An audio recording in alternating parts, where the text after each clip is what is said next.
Ang kwento na inyong maririnig ay batay sa totoong karanasan. Ngunit ang mga pangalan, lugar at pangyayari ay sadyang binago o pinaikli upang mapanatili ang privacy at kaligtasan ng mga tauhang sangkot. Layunin ng pagbabago na magdulot ng aliw at aral sa aming mga tagapakinig. Wala po kaming hangaring magkaroon ng pagkakatulad sa totoong buhay, ang mga pangalan, lugar at pangyayari. At ang anumang pagkakatulad ay hindi sinasadya.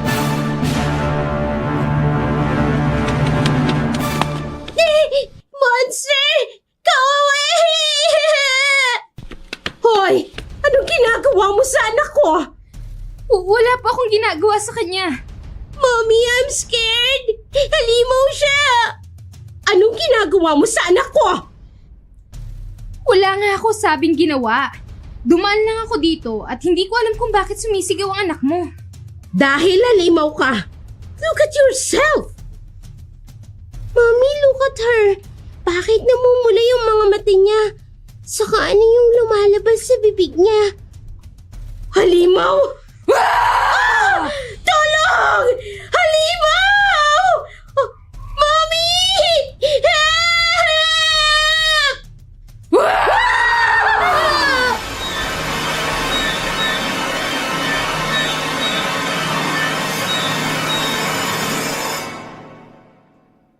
Umalingaw-ngaw ang sigaw ng babae habang umiiyak na tumatakbo ang bata palayo at hindi niya alam ang gagawin. Totoo naman kasi ang sinabi ng mga bata. Matanda na si Amira. Kulukulubot na ang balat nito. Agnas na din ang mga labi niya na nasa 60 years old na at buhaghag pa ang kanyang kulot na buhok na mas lalong kinalitaw ng kanyang kapangitan. Ang babaeng muling sisira sa pamilya ni Dave. Samantala, gabi na nang makarating sina Dave at Belle sa probinsya nila nang mangyari ang nakalulungkot na pangyayari sa pagitan nila ni Lovely ay naisipan ng mag-asawa na tumira na lamang sa probinsya sa lugar kung saan lumaki si Belle. Isinama na din nila ang nanay ni Belle dahil alam nilang nagluluksa pa ito sa pagkawala ni Lovely.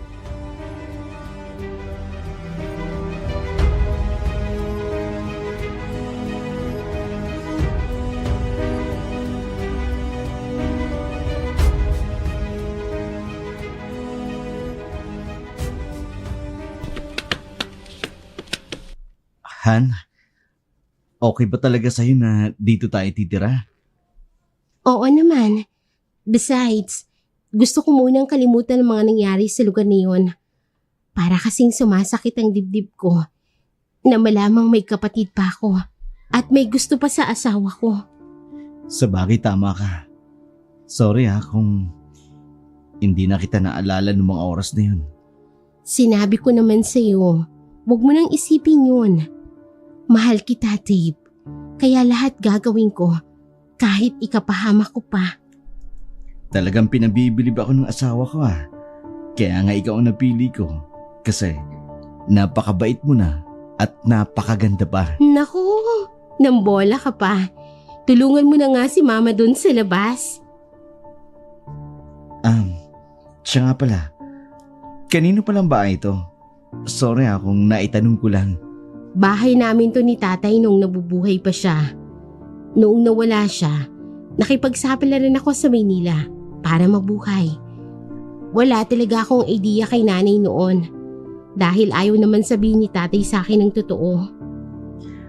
Nakakalungkot yung ganun. Pero huwag kang mag-alala. Lahat ng pagkukulang ng pamilya mo, lahat ng yun, ako ang pupuno. Oo na, alam ko na yun. Oo nga pala, kumusta naman si Julio? Sabi niya pag may nahanap daw akong trabaho, susunod daw siya. Siguro magre-renta na lang din siya ng bahay para malapit sa amin. Ganun ba? Tamang-tama. Madami naman akong kilala dito. Kaya madali lang makahanap ng bahay. Oo Han. Alam mo naman, naawa din ako dun kay pare. Walang pamilya Tsaka wala pang asawa. O sige. Sa susunod na natin pag-usapan yan kapag nakapagtrabaho ka na rito. Sige. Puntahan ko lang si nanay. Nay, tulungan ko na po kayo.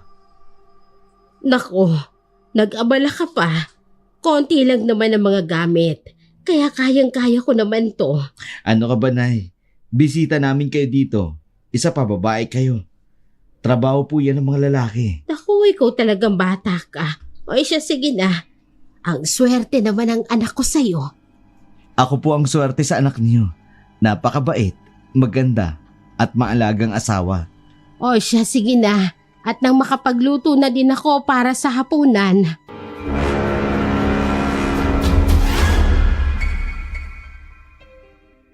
Tinalikuran na siya ni Julia. Kaya naman kinuha niya na ang mga ilang gamit na nasa sasakyan. Hindi nila alam na may mga matang nakamasid sa kanila sa hindi kalayuan. Isang oras ang lumipas ay naghanda na ang mag-asawa para makatulog na at makapagpahinga matapos nilang maghapunan.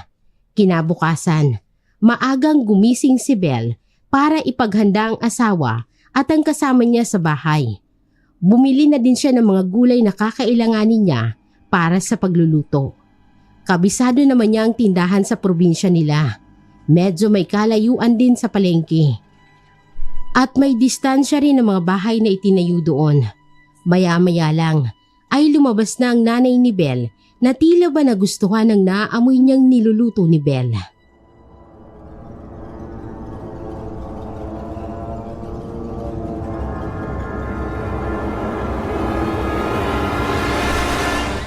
Anak, ang bango naman yan. Naaalala ko tuloy ang tatay mo noong magkasama pa lang kami. Palagi niya kasi akong ipinagluluto. Ganun ba, Nay? Pero iba na po kasi ang panahon ngayon. Trabaho po ito ng babae. Ang pagsilbihan ng asawa. Namana mo nga talaga ang kabaitan ng iyong ama. Hindi na ako magtatakang lumaki kang may mabuting puso. Oh, abay gising na pala ang asawa mo. Matutuwa yan kapag nakatikim ng niluluto mo. Hi, Ma. Han, mukha yatang seryoso ang pinag-uusapan ninyo. Hindi naman. Napapag-usapan lang namin si tatay. Kumusta naman ang tulog mo? Ayos lang naman. Medyo hindi lang ako sanay matulog. Kasi sa bayan natin, yun ang kinasanayan ko. Alam ko magiging okay din naman tayo at makakasanayan ko rin. Ganun naman talaga kapag bagong lipat. Oo nga pala, Han. Galing ako sa bayan kanina. Bumili ako ng lulutuin. Nakausap ko yung kaibigan ko noon. May naghahanap daw ng trabaho doon sa kabilang bayan. O di ayos yun.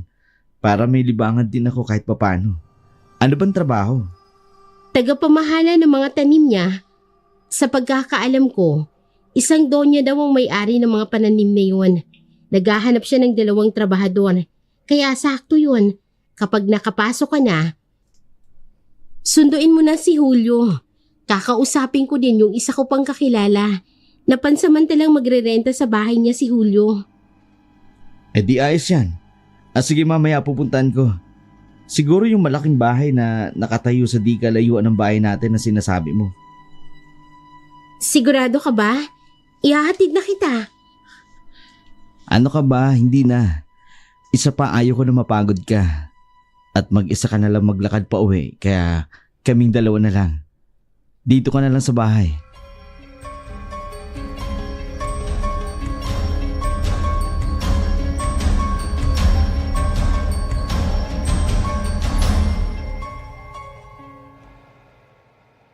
Walang nagawa si Belle dahil sa pagiging concern ni Dave kaya hindi na siya nakipagtalo pa. Tahimik lang silang kumakain. Makalipas lang ang ilang minuto ay naghahanda ng 2 para pumunta sa hasyenda ng isang donya. Pinabaunan din ni Belle ang asawa dahil baka diretso na itong magtrabaho. Medyo malayo ang bahay nila para umuwi pa ang mga ito. Nagsimula nang maglakad si Dave. Ilang sandali pa ay natukoy na nila ang bahay ng donya. Nagsimula na silang sumigaw para pagbuksan dahil napakalayo ng bahay sa bakuran nito. Lumabas ang isang babae na sa paningin ni Dave ay napakagandang babae.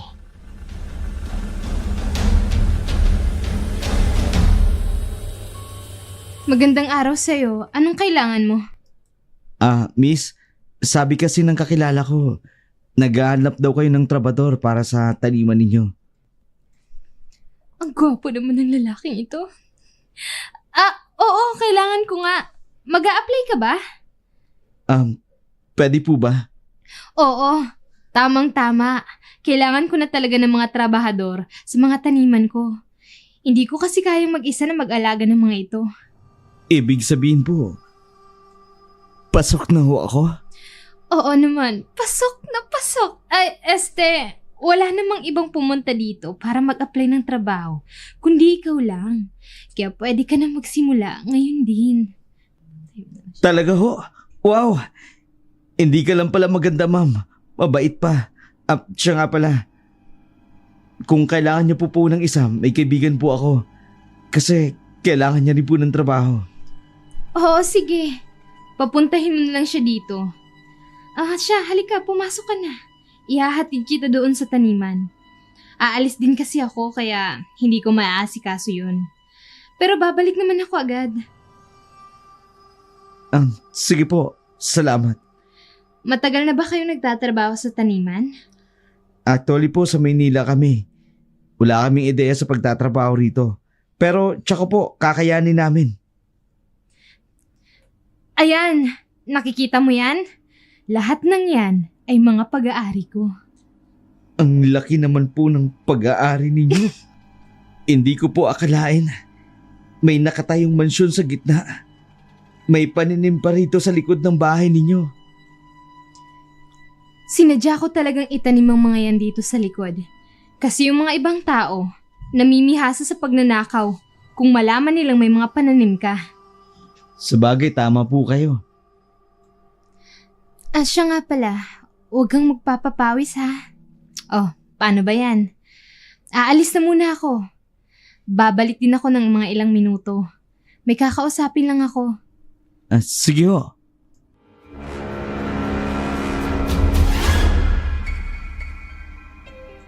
Tinalikuran na nga ni Amara si Dave at nagsimula na itong magtrabaho.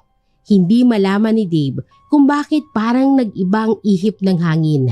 Simula nang makausap niya si Amara. Hindi mawala pa sa isip ni Dave ang kagandahan ni Amara. Para sa kanya, ay ito na ang pinakamagandang babaeng nakita niya, maliban kay Belle. Tinamaan nga siya sa alindog ni Amara at nakalimutan niyang may asawa siya. Mabilis ding lumipas ang araw, kaya hindi na hinintay pa ni Dave si Amara na umuwi. Akala niya kasi babalik lang ito kaagad, pero malapit nang kumagat ang dilim ay hindi pa rin ito nakabalik. Kaya naman naisipan na lang niyang umuwi. Pagkadating niya sa bahay nila, ay agad naman niyang tinawagan si Julio para sa magandang balita. At hindi naman ito nag-atubili na tanggihan ng kaibigan dahil kailangan din nito ng trabaho. Hindi na siya kumain pa ng hapunan dahil sa sobrang pagod ay gusto niya nang magpahinga.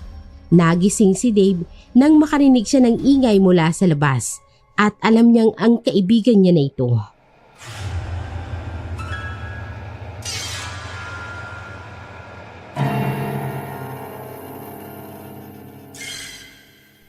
Pre. Oh, andiyan ka na pala. Hindi ka malang tumawag para masundo sana kita. Nako pre, naghihili ka siguro kaya hindi mo narinig yung mga tawag ko. Kay Bel na lang ako tumawag. Mabuti naman, madali lang hanapin ang bahay nyo. Ganun ba? Tara, kumain ka muna para maihatid ka namin ni Belle sa matutuluyan mo. Ako muna magbabayad ng unang renta mo. Ano ka ba? Nakakahiya. May pera pa naman ako, kaya ito na lang muna yung gagamitin ko. Pre, buwanan ng sahod. Kaya itabi mo muna ang pera mo para sa isang buwan para may gastusin ka. O siya, sige. Ikaw na ang bahala. Basta, babayaran na lang kita kapag nakaluwag-luwag na ako. Sige. Walang problema. Kumain na muna tayo at maihatid na kita. Kailangan ko na ding pumasok eh. Ikaw, gusto mo na bang magsimula ngayon? Alam kong pagod ka sa trabaho kaya pakikiusapan ko na lang si Madam. Ayos lang pre. Kaya ko naman. Ako pa ba?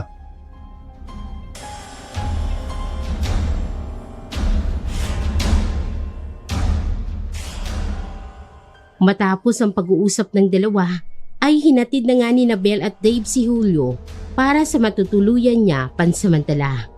Nagbihis na din siya para sumabay kay Dave sa trabaho. Pagdating nila sa hasyenda, ay naabutan nila si Amara na nasa labas, kaya agad na ipinakilala ni Dave si Julio. Kitang-kita ni Julio kung paano tumingin si Dave kay Amara at bigla na lang siyang nakaramdam ng pagdududa sa dalawa. Baka nagkakamali lang din siya ng iniisip dahil sa paningin niya ang babaeng kaharap nila ay isang matanda at hindi kaaya-aya ang itsura. Habang tumatagal ay bigla na lamang nakaramdam si Julio ng pananakit ng tiyan. Hindi niya na ito ininda pa. Agad na silang nagsimulang magtrabaho. Pero patuloy pa rin sa pagsakit ng tiyan ni Julio. At sa hindi niya na makaya, kaya nagpaalam na siya kay Dave na uuwi na lang muna para makapagbawas.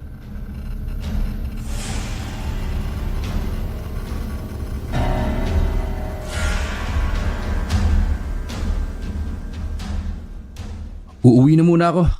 Kanina pa masakit yung tiyan ko. Pakisabi na lang kay ma'am na bukas na ako magtatrabaho. Teka pare, sandali. May problema ka ba? Wala. Pero kilala kita. Alam ko may dahilan kung bakit ka nagkakaganyan. Pre, may asawa ka na. Alalahanin mong pagsubok na tinahak niyong mag-asawa. Pwede ba pre? Ayoko makipagtalo sa iyo. Walang kwentang pag-uusap natin ito kung ganyan ka lang. Hindi ko malaman kung anong nakikita mo kay Ma'am Amara. Pero matanda na siya. Hindi siya matanda pre. Bahala ka magpaloko sa mga nakikita mo.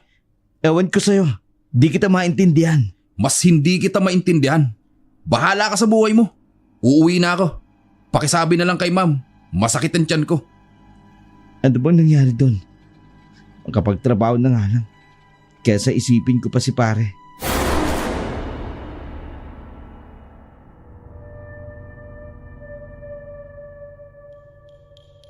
Malungkot na nagsimulang magtrabaho si Dave. Yun kasi ang kauna-unahang nagalit ng ganon si Julio sa kanya. May mga pagkakataon na nagtatalo sila, pero iba yung naramdaman niya ngayon. Sobrang seryoso kasi ang kaibigan, bagay na ikinakatakot ni Dave kapag ganoong mainit ang ulo ng kaibigan. Habang nagtatrabaho siya, ay hindi pa rin mawala sa isip niya si Amara. Bigla na lang kasing lumakas ang tibok ng dibdib niya, lalo na nung unang nakita niya ang kagandahan nito. Masaya siyang nagtatrabaho at hindi niya namalayan na nasa likuran niya na pala si Amara. Hinawakan nito ang kanyang mga dibdib, kaya dahan-dahan siyang napalingon dito. Saka siya nito sinalubong ng pagkatamis-tamis na mga ngiti. Ma'am, andyan na pala kayo. Pasensya na po. Ayos lang. Nasaan na pala ang kasama mo? Malis na po. Masakit daw po kasi ang tiyan niya. Kaya sabi niya baka daw po bukas magpapaalam na siya. Ganun ba? So, mag-isa ka na lang ngayon dito? Opo ma'am. Tsaka tinatapos ko lang po yung trabaho ko. Napakasipag mo naman. Teka ma'am, mababasa kayo dyan. Ako na ho. Ayos lang. Kahit mabasa pa ako ng ganito. Naku ma'am, tingnan nyo ho. Basang-basa na kayo. Ako na po kasi. Ako na magdidilig ng taniman ninyo. Gusto lang naman kitang tulungan. Naku, ikaw talaga ma'am ha. Akin na yan. At mababasa kayo ng tuluyan. Paano kung basain na din kaya kita? Ala. Teka ma'am, mababasa ako. Ikaw gusto mo talaga maglaro Ano ba? Nakikiliti ako dyan. Ano naman ngayon? Biro lang. Ano ba, bitiwan mo na ako? Paano kung ayaw ko? Dave? Ang ganda mo pala ma'am sumalapitan. Sus, nambola ka pa. Totoo nga. Napakaganda mo. Ang sarap mo ang halikan eh. Subukan mo. Ha? Talaga? Okay lang ba sa'yo na halikan kita? Wala ka naman sigurong asawa, hindi ba? Wala akong asawa, ma'am. Binata po ako. At kung mag-aasawa man ako, gusto ko katulad nyo. Napakaganda. Binubola mo lang yata ako eh. Totoo po ang sinasabi ko. Hindi ako nag-asawa dahil wala akong makitang babaeng pakakasalan ko. Yung katulad mo, mabait at maganda. Ako din. Hindi din ako nag-aasawa dahil pihikan ako sa lalaki. Dati nung nabubuhay pa ang mga magulang ko, ay gusto nilang mag-asawa na ako. Pero hindi ko pa din nakikita ang lalaking dadalhin ako sa altar. Baka itinadhana tayo, ma'am. Kaya hindi pa natin nakikita ang para sa atin. Dahil baka tayo talaga ang para sa isa't isa. Siguro nga. Ewan ko.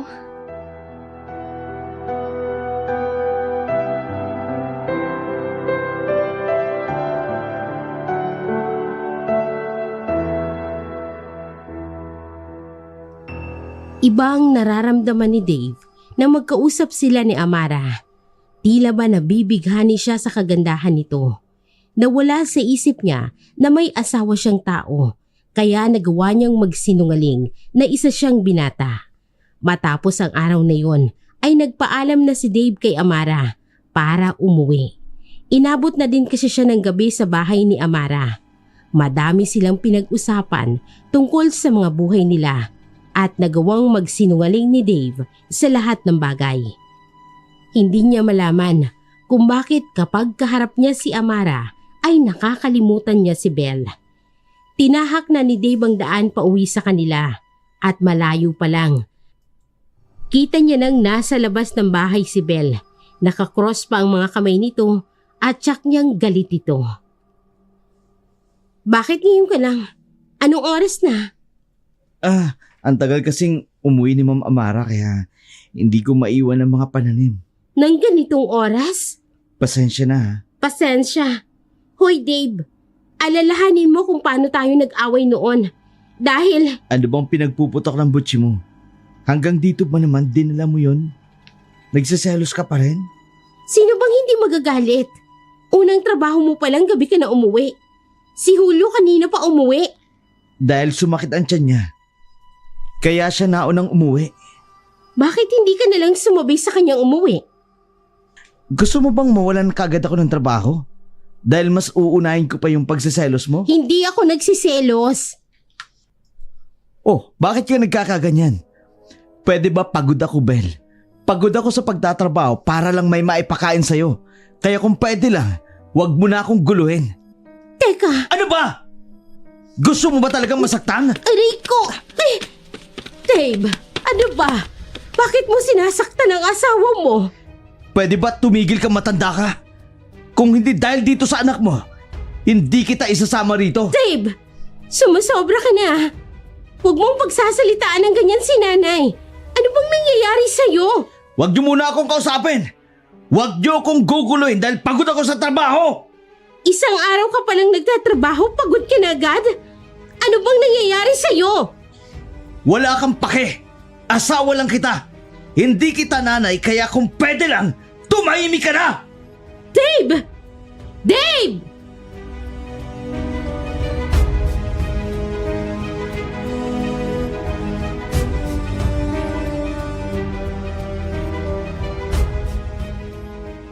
Tumalikod na si Dave at nagsimula nang pumasok sa kwarto nila. Isinilampak niya ang sarili niya sa kama para magpahinga. Hindi malaman ni Belle ang nangyari. Hindi niya mapigilan ng umiyak, yakap-yakap ang kanyang ina. Mabuti na lang at nandyan ang nanay niya para patahanin siya. Nagulat lang siya sa ginawa ni Dave. Hindi naman ito nagagalit ng ganon sa kanya. Pero ngayon, nagawa siyang saktan nito nang walang kahirap-hirap. Samantalang masayang nagpupugay si Amara kasama ang kaibigan niyang si Ana. Natitiyak niya kasing magtatagumpay siya sa kanyang plano na makuha si Dave.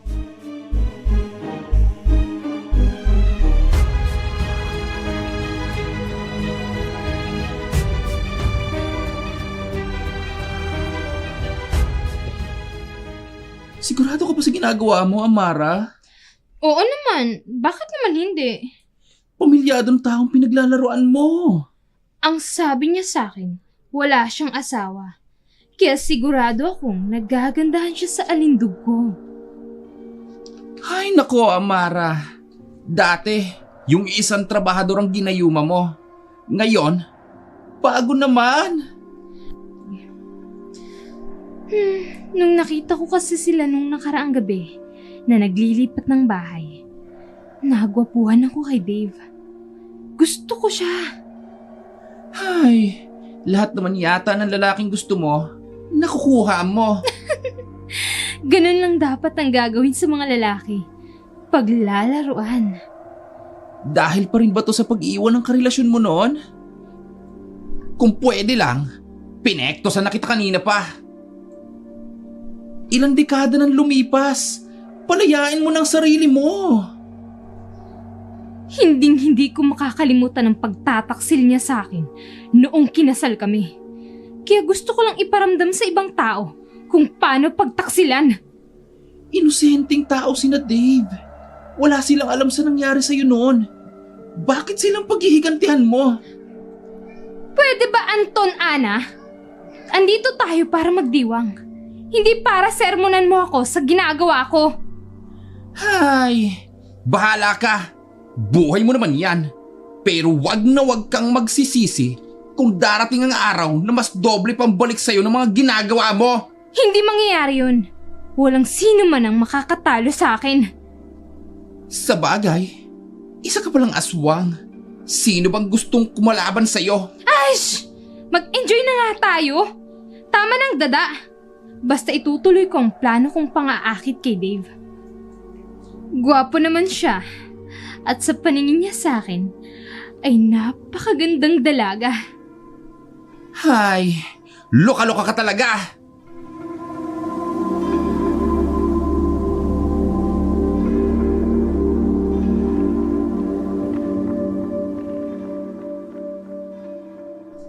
Mariing tumawa si Amara dahil sa naiisip niya. Totoong nagustuhan niya nga si Dave, pero ang rason niya ay dahil niloko siya ng asawa niya noon. Sumama ito sa ibang babae at iniwan siya noong nagbubuntis pa lang siya. Dahil sa sobrang sama ng loob niya ay nakunan siya. At yun ang araw na isinumpa niyang walang pamilyang magiging masaya habang siya ay nagdurusa. Nang makita niya si Dave na masayang kausap si Belle, ay doon nakita niya ang dating asawa sa katauhan ni Dave. Parang bumalik ang sakit ng pagtataksil sa kanya, kaya nagawa niyang paraan para masira ang pamilyang binubuo ni Dave. Kinabukasan, maagang nagising si Dave at hindi niya na ginising pa si Belle. Masyado na kasi siyang excited na makita si Amara. Paglabas niya ay nakita niya si Julio na naghihintay na sa kanya. Hindi pa rin siya kinakausap ng kaibigan. Hindi na din niya ito kinulit pa dahil baka mag-away pa sila at humantong sa hindi pagkikibuan. Sumabay naman ito sa kanya ng maglakad papunta ng asyenda ni Amara. Kahit hindi sila nagkikibuan, ay masaya pa din si Dave na sumasabay sa kanyang kaibigan. Sinalubong kaagad sila ni Amara nang makarating sila sa asyenda. Nagdala na din ito ng pagkain para sa almusal nila.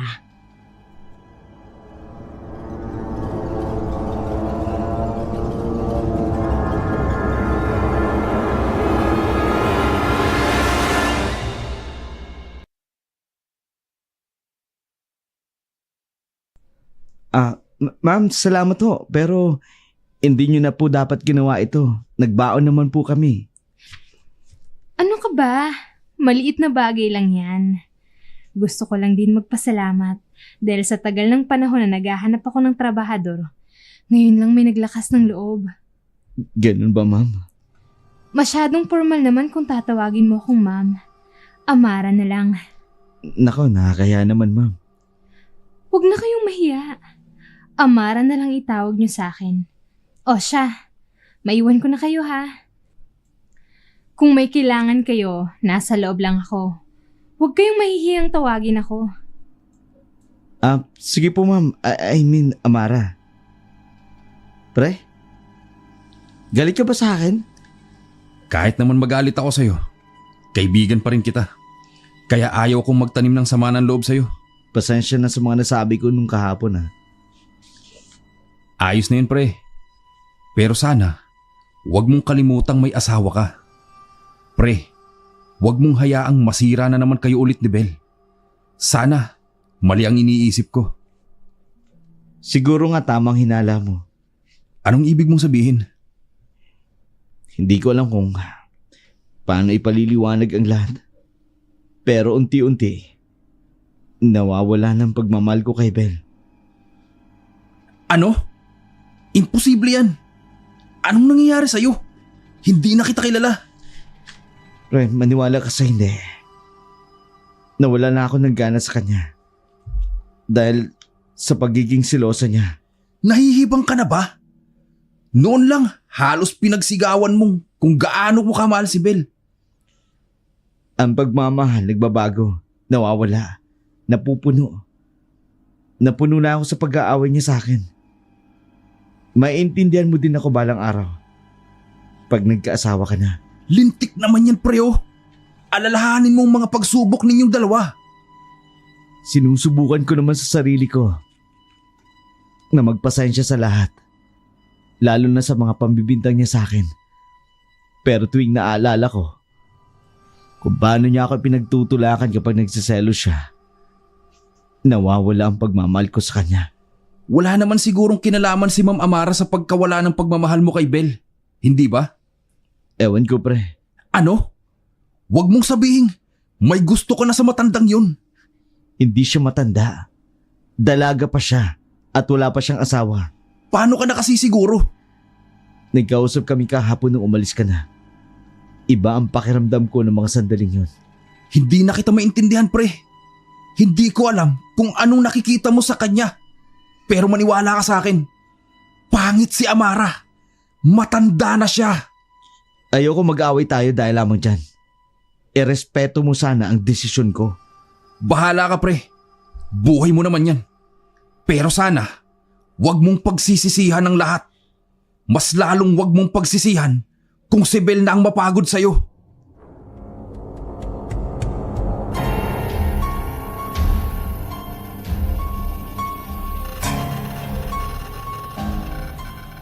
Hindi na nagawang sumagot ni Dave kay Julio.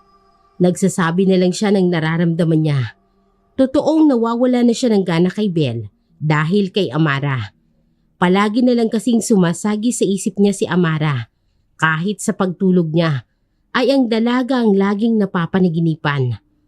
Tahimik na silang nagtrabaho ulit. Ayaw na din niyang kulitin pa si Julio tungkol sa nararamdaman niya kay Amara. Dahil alam niya na pagagalitan lang siya nito. Bagay na pinakaayaw niyang mangyari. Inabot na ng hapon nang matapos silang magtrabaho, kaya nagpaalam na siya kay Amara na uuwi na. Ramdam ni Dave ang kasiyahan ng dalaga nang magtama ang paningin nila. Sumabay pa din si Julio kay Dave nang umuwi sila. Madadaanan naman kasi ang bahay nila Dave bago makarating sa tinutuluyan niya. Kaya naisipan niya nang magtambay na muna kina Dave. Pagkarating nila sa bahay, ay naabutan nilang wala pang pagkain na nakahanda sa lamesa.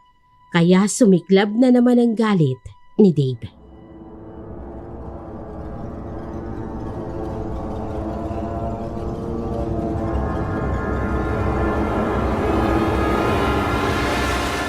Bel! Han, nandiyan ka na pala. Pasensya na hindi na ako nakapagluto. Naglaba kasi ako kanina.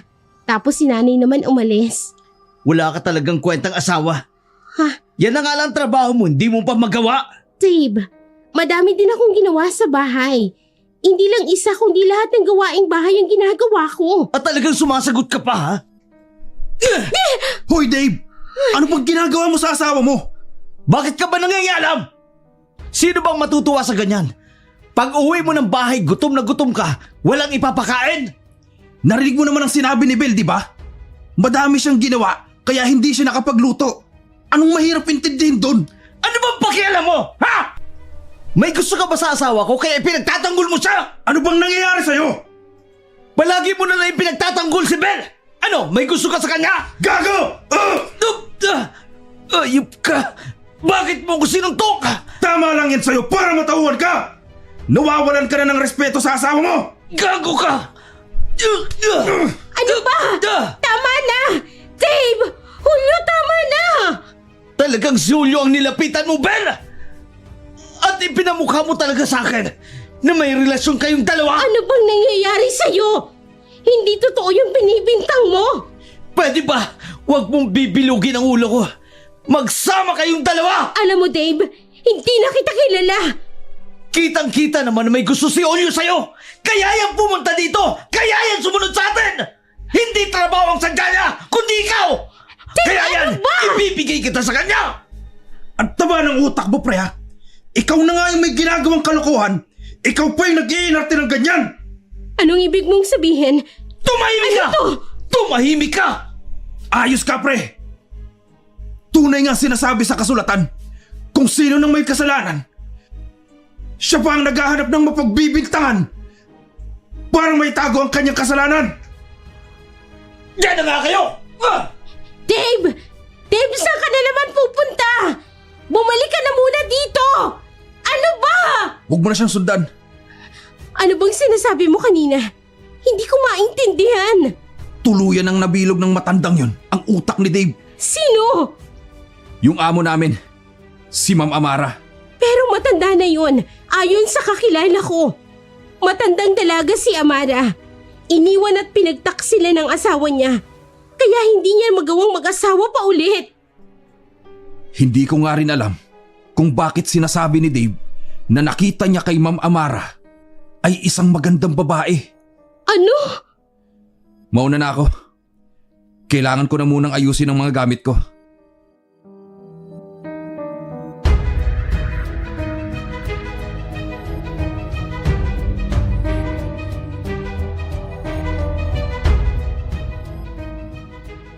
Hindi makapaniwala si Bel sa nalaman niya.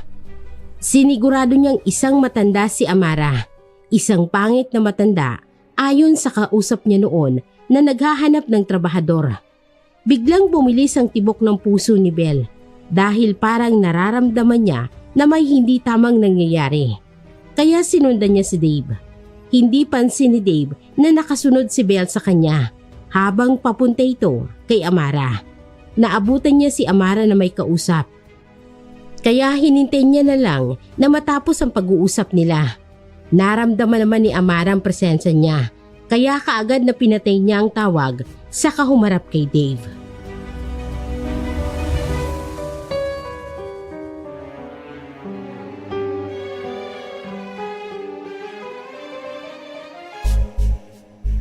Oh, Dave!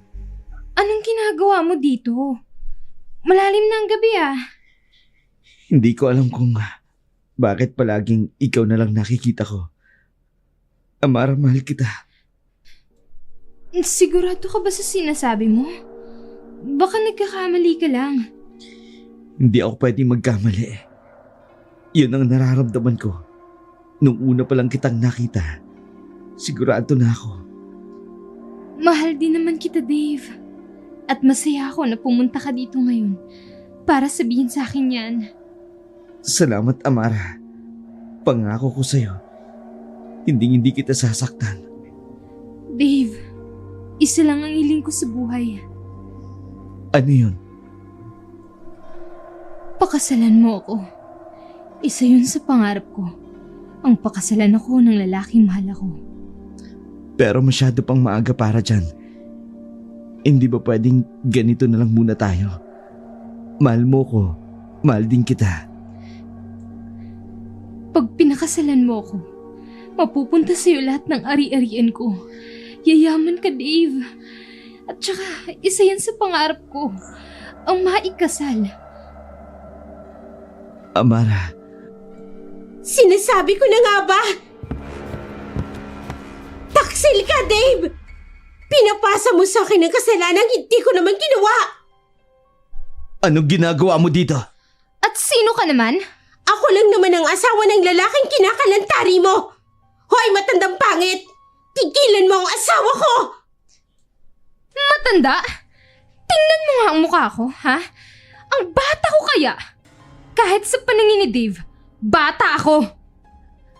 Kahit ano pang sabihin mo, hindi mo may pagkakailang isa kang matanda hukluban! Ano bang pinagsasabi mo, Bel? Hindi matanda si Amara. Maganda siya at batang-bata. Talagang nabilog na na matandang yan ang utak mo. Kaya iba ang nakikita mo. Ano bang pinakain mo sa asawa ko?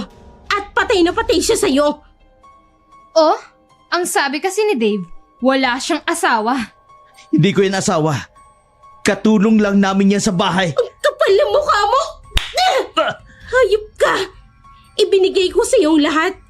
Pinaglaban kita! Ito lang ang igaganti mo sa akin! Ano ba? Napakawalang hiya mo! Hindi ko alam kung anong pinakain sa iyo ng matandang yan. Hindi mo ba nakikita? Ayan! Ayun! Tingnan mong maigi! Tingnan mo, Dave!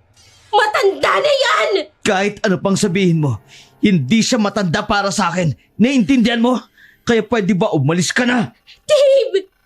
Umalis ka na! Dahil hindi na kita mahal!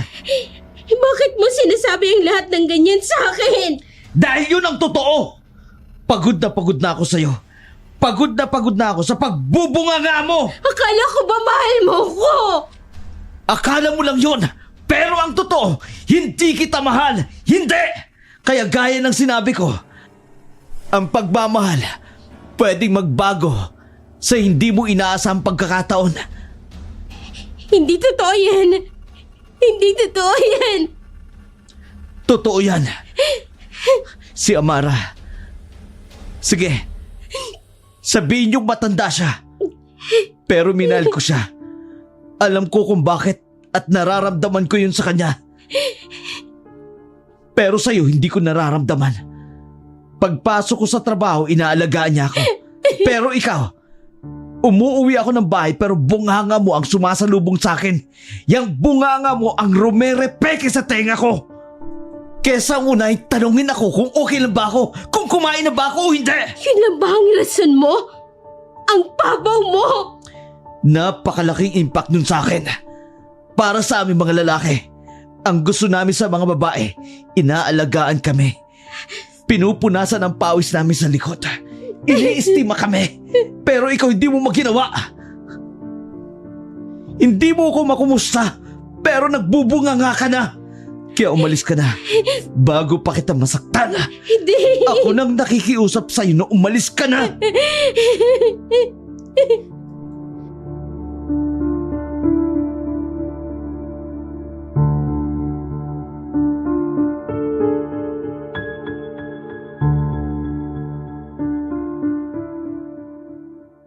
Dave, ayos ka lang ba? Sorry kung nagsinungaling ako.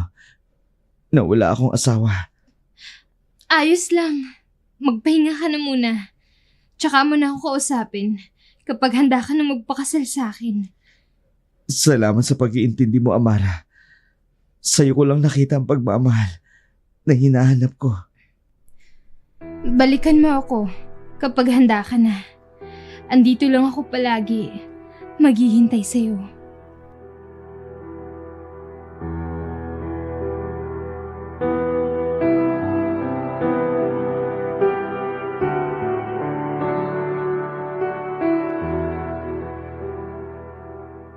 Niyakap ni Dave si Amara, pero hindi niya mapigilang mapaiyak.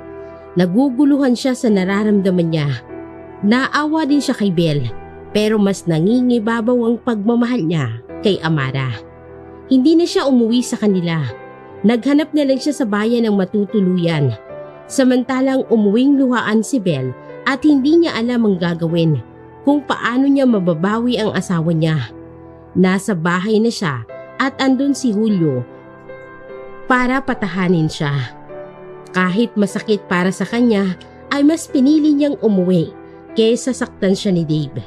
Ilang beses na din silang nag-away, pero hindi niya akalain na makakatikim siya ng sampal kay Dave sa kauna-unahang pagkakataon. Lumipas ang mga araw, bali-balita ang nakatakdang pagpapakasal ni Dave kay Amara. At umabot din ang balitang yung kina Bel na siyang ikinaguho ng mundo nito.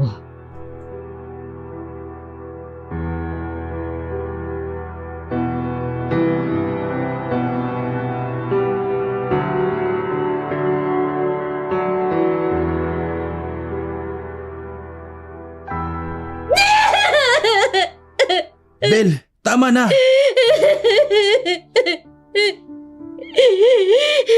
Ano bang kulang sa akin, Julio? Anong kulang sa akin? Bakit ganun ang ginawa ng kaibigan mo sa akin? Walang kulang sa'yo, Bel. Siyang nagkamali. Siyang may kasalanan ng lahat ng ito. Ang sakit lang. Ang sakit lang na yung lalaking pinakamamahal ko magpapakasal na sa iba. Hindi ako naniniwalang mahal niya ang babaeng yon. Anong ibig mo sabihin, Julio? Maganda sa paningin niya ang babaeng yon. At ang nakikita natin sa matandang yon ay iba ang nakikita ng asawa mo. Ano? Tiyak kong ginayuman na naman si Dave. Malakas ang kutob ko. Bel, hindi nakikita ni Dave ang tunay na anyo ni Amara. Ibig sabihin, malaki ang posibilidad na hindi niya nga mahal ang babaeng yon. At ganun lang ang nararamdaman niya dahil ginayuma siya nito. Ganun na nga. Hayop na babaeng yun. Bakit palagi na lang ang asawa kong ginagayuma ng mga hayop na yan? Noon si Lovely. Ngayon naman si Amara. Hindi ba talaga nila titigilan ang asawa ko? Anong apil ba meron ng asawa ko? At palagi na lamang siyang pinag-iinteresan at ginagayuma ng mga pangit na aswang na yan. Matagal na talaga akong nagtataka. Una pa lang naming nakita si Amara. Ang paningin kasi ni Dave sa kanya ay napakagandang babae na hindi ko naman nakikita.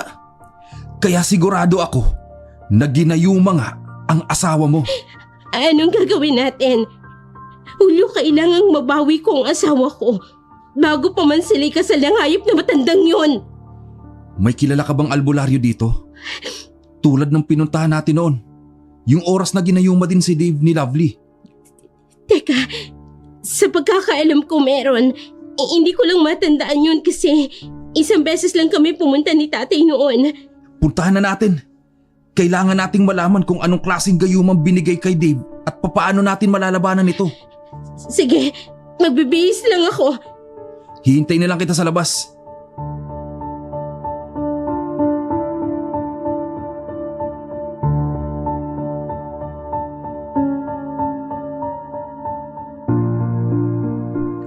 Nanginginig pa ang kamay ni Bel habang nagbibihis. Hindi niya kasi inakala na hanggang sa probinsya ay may mga babae pa din na magpapantasya sa asawa niya. Ang akala niya ay una't huli na si Lovely na gagamitin ang itim na mahika kay Dave. Pero hanggang sa paglipat nila ay mas lalo pang sinundan si Dave ng gayuma. Matapos siyang magbihis ay lumabas na siya at doon nga'y naghihintay sa kanya si Julio. Inalalayan din siya ni Julio. Nagsimula na silang bumiyahe patungo sa sinasabi ni Bel na isang albularyo. Nakita din naman nila agad ang kubong ito, pero iba ito sa huling pagpunta ni Bel doon. Masyadong luma na ang kubo at hindi niya alam kung may nakatira pa ba doon o wala na. Pero susubukan niyo pa rin dahil mas nananaig ang kagustuhan niyang maibalik ang kanyang asawa.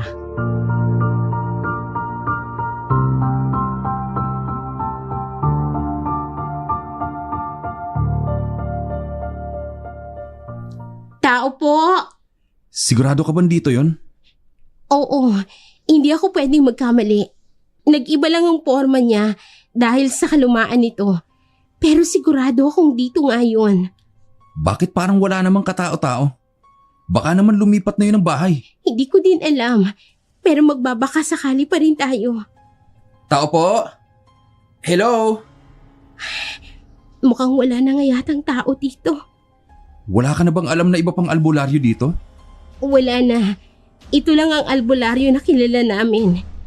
Kasi lahat ng mga may sakit, barang, gayuma, at iba pang mga elemento, napapakiling niya. Paano na yan? Paano natin matutulungan si Dave? Hindi ko alam. Hindi ko na alam ang gagawin ko. Sino kayo? At anong ginagawa ninyo sa pamamahay ko? Kayo ho ba si Manggagapang? Gaspang lang! Hindi manggagapang! Kaloka to! Anong kailangan mo sa akin? Ako po ito si Bel, yung anak ni Fernando. Naaalala niyo po, nagpagamot kami sa inyo dito. Bata pa lang po ako noon. Ikaw pala yan. Anong sadya ninyo? Yung asawa ko po kasi, ginayuma. Gayuma. Ang tagal na ng panahon na wala na akong nababalita ang ginayuma. Ngayon na lang ulit. Yung matandang babae pong nakatira sa hasyenda. Si Amara. Opo, yun nga yun. Siya po ang gumayuma sa asawa ko. Ang babaeng pinagtaksila ng asawa niya. Kaya hanggang ngayon, hindi na siya nag-asawa. Kilala niyo po siya. Paanong hindi makikilala? Usap-usapan dito ang panggagayuma niya sa lalaking may asawa na. At hindi ko akalain na uulitin na naman niya yon sa asawa mo. Paano po namin mababawi ang asawa ko? Pumasok na muna kayo dito. Sa nararamdaman ko, hindi lang ito ang kauna-unahang beses na ginayuma ang asawa mo. Tama ba? Paano niyo nalaman? Sa tagal ko nang manggagamot, alam ko na kung ilang beses nagagayuma ang isang tao. Ano pong gagawin ko? Gaya ng pagligtas mo sa asawa mo noon, ganun lang din ang gagawin mo. Pag-ibig ang siyang makakapagligtas sa taong nakakaranas ng gayuma. Pero aswang po ang gumayuma sa asawa ko noon. Mas makapangyarihang aswang ang gumayuma ngayon sa asawa mo. Ano? Si Amara, ang aswang na kinatatakutan ng mga bata. May isang beses na may sinaktan siyang bata dahil sinabihan siyang pangit. Kaya lahat ng binibiktima niya ay magandang dalaga ang paningin ng mga ito sa kanya. Hayop na matandang yun. Bakit ang asawa ko pa? Nabibiktima ang aswang sa mga bagong lipat na mga lalaki at may asawa para iparanas nila kung paano pagtaksilan ng mga asawa nito. Ganun ho ba? Oo, kaya kailangan niyong iligtas ang asawa mo bago pa sila tuluyang magpakasal. Sige po. Maraming salamat po. Dalhin mo ito. Panlaban sa aswang. Ito naman ay agimat kung saan makikita ng isang tao ang tunay na anyo ng kanyang kausap. Hanggat maaari, isabit mo ito sa leeg ng asawa mo para makita niya kung anong klaseng hayop ang pakakasalan niya.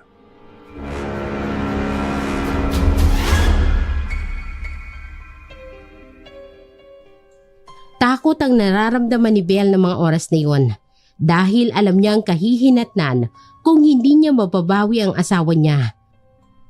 Malakas na aswang si Amara at hindi niya alam kung papaano niya ito lalabanan. Pero handa siyang gawin ang lahat para kay Dave. Kahit na ikamatay niya pa ay wala siyang pakialam. Lumipas ang 1 linggo ay nabalitaan nila ang pag-iisang dibdib ni Amara at ni Dave. Kahit na nanginginig ang kamay ni Belle, ay nakahanda na rin siyang labanan si Amara.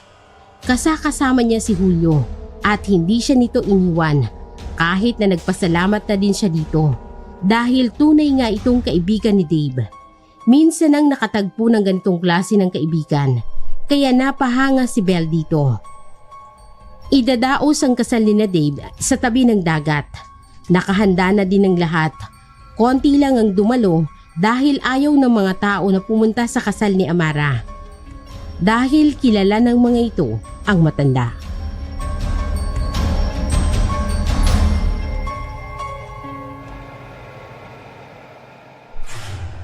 Ang ganda na mapapangasawa ko ha. Ano ka ba? Masyado mo na akong binobola. Totoo naman. Maganda ka. Oo na. Ikaw lang naman na nagsabi sa akin na maganda ako. Kaya salamat. Hayaan mo. Huwag mo silang pansinin. Walang mga kwentang tao ang mga ganyan. Hindi nila nakikita ang tunay mong ganda at ang kabutihan. Mahal kita, Dave. Mas mahal kita at ipaglalaban kita. Tara na. Baka nandun na sa may dagat ang pare. Excited na rin ako makasal sa'yo at maangkin ka ng buong buo.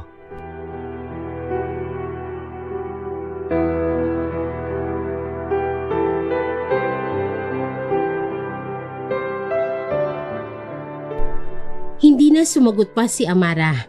Masaya siya dahil sa ilang taon na siyang iniwan ng dating asawa ay may isang taong tinanggap siya kahit sa pamamagitan lang ito ng panggagayuman niya ay naramdaman niyang totoo ito. Samantalang pumunta sina Julio at Belle sa lugar kung saan gaganapin ang kasal. Naabutan nila doon na nagsasalita ang pare. Hindi rin nila malaman kung totoong pare nga ba ito o pakanalang din yon ni Amara. Dahil kung totoong pari man ito, ay hindi sila makakasal dahil nga isang aswang si Amara. Handa na sila sa pwedeng mangyari dahil tiyak niyang hindi pa rin siya pakikinggan ng asawa niya.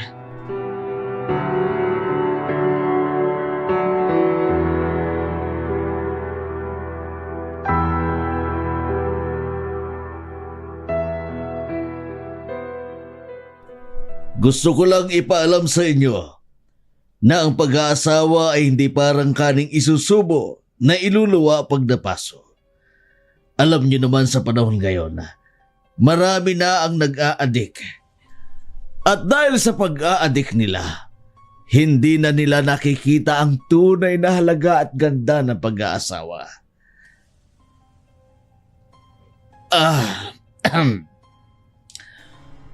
Kayo bang dalawa ay talagang buong pusong nagpasya na magpapakasal? Pwede po bang bilisan nyo na? Oo naman po. Lalaki, ipinapayo ko lang, sana'y makailang beses mong pinag-isipan ito. Sigurado ka ba sa iyong pasya? Matatanggap mo ba ang babaeng ito? Baka naman pagkatapos ng ilang buwan, magpaanal ka agad kayo. Kaya habang maaga pa, mabuting pag-isipan mo ng mabuti. Hindi po ako tatayo dito kung hindi ko po siya tatanggapin. Opo, tinatanggap ko po siya bilang asawa ko. Hindi pa ako nagtatanong ng ganon. Ang tanong ko lang kung desidido ka ba talagang pakasalan nito. Sigurado ka hindi ka nag-aadik? Father, ano po bang gusto niyong palabasin, ha? Ikaw naman, gusto mo bang sirain ang kinabukasan niya? Padre, ituloy niyo na po ang kasal dahil desidido po akong pakasalan siya at gusto ko po talaga siyang pakasalan. Tiningnan mo bang mabuti ang kanyang itsura? Father, hindi po basehan ng itsura para magpakasal kami ni Dave. Nagmamahalan ho kami, kaya pwede ba? Pakibilasin na ho, kasi gusto ko na ho maikasal. Iho, araw-araw pagising mo siya ang makikita mo. Kapag naikasal na kayo, wala nang bawian yun. Okay, ang tatalim ng tingin niyo sa akin, sisimulan na natin ang kasal. Pero bago yon, sigurado naman walang tututol ano? At walang mag-habol ano? Pero kung meron magtututol sa kasalang ito, tumutol na kayo! Father, ano ba? Mga matatanda ang nasa likod namin, pati mga ninang at ninong, wala kaming abay. Kaya walang tututol sa pagmamahala namin, kaya matutuloy ang kasal na to! Sige. Ikaw, tinatanggap mo ba talaga ang babaeng ito na makasama mo habang buhay? Opo, Padre. Tinatanggap ko po siya bilang aking asawa. Oh, ikaw naman babae. Tinatanggap mo ba ang lalaking ito na makasama mo na na makakasama mo habang buhay? Opo, Father. Tinatanggap ko po. Sa ikalawang pagkakataon, wala bang tututol sa kasalang ito? Wala naman siguro, Father. And besides, ginusto naming magpakasal. Kaya sigurado kaming walang sino man ang tututol sa kasal namin. O iha, naiintindihan ko. Pero kailangan pa rin siguraduhin na walang tututol sa kasal ninyo. Sige na ho, itanong nyo na po ang lahat ng gusto nyo itanong sa amin. Kung may tututol ba sa kasal namin para maging legal na kaming magkasama sa mata ng tao at sa mata ng Diyos. Inuulit ko, may tututol ba sa kasalang magaganap ngayon? Itigil ang kasal! Buti na lang. Anong ginagawa mo dito? Bakit mo ginugulo ang kasal namin? Babawiin ko lang kung ano yung sakin. Ano bang sinasabi mo? Huwag mo kaming guluhin, Bella. Mahal namin ang isa't isa, kaya wala ka nang magagawa doon. Hindi ako susuko. Dahil alam ko at nararamdaman ko na ako ang mahal mo. Ginayuma ka lang ng babaeng yan. Kaya mo nasasabi ang lahat ng yan. Patutunayan ko yan sa'yo, Dave! Nagpapatawa ka ba, ha? Wala ka nang magagawa dahil ako ang pinili at hindi ikaw. Kaya wag mo nang guluhin pa ang kasal namin. Ang akin ay akin. At kahit anong gawin mong panggagayuma sa asawa ko, mas mangingibabaw ang pagmamahal ko sa kanya. Hindi mo makukuha ang asawa ko sa akin. Akin lang ang asawa ko! Tingnan ko lang kung sino ang pipiliin niya. Dahil alam kong ako ang mahal niya at hindi ikaw! Tigil! Dahil may tumututol, maghanap ka ng ibang pare na magkakasal sa inyo!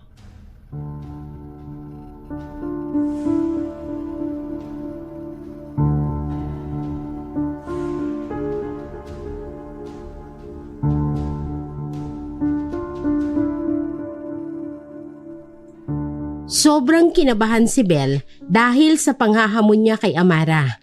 Sa pagkakataong yun, nasa ilalim pa si Dave ng itim na ritual at alam niyang si Amara ang pipiliin ito. Pero nakahanda na siya sa maaaring mangyari. Mas nangingibabaw ang kagustuhan niyang mabawi ang asawa niya at sisiguraduhin niyang magtatagumpay sila ni Julio para maibalik ang dating si Dave. Ang dating minahal na kahit anong pagsubok ay palaging nasa tabi niya. Ang lalaking ni minsan ay hindi niya sinukuan at ipinaglaban niya. Kahit anong aswang paman ang darating sa kanila. Kahit ilang beses pa siyang ipagtabuyan nito ay mas malakas pa ang loob niya na bawiin ang pinakamamahal niya.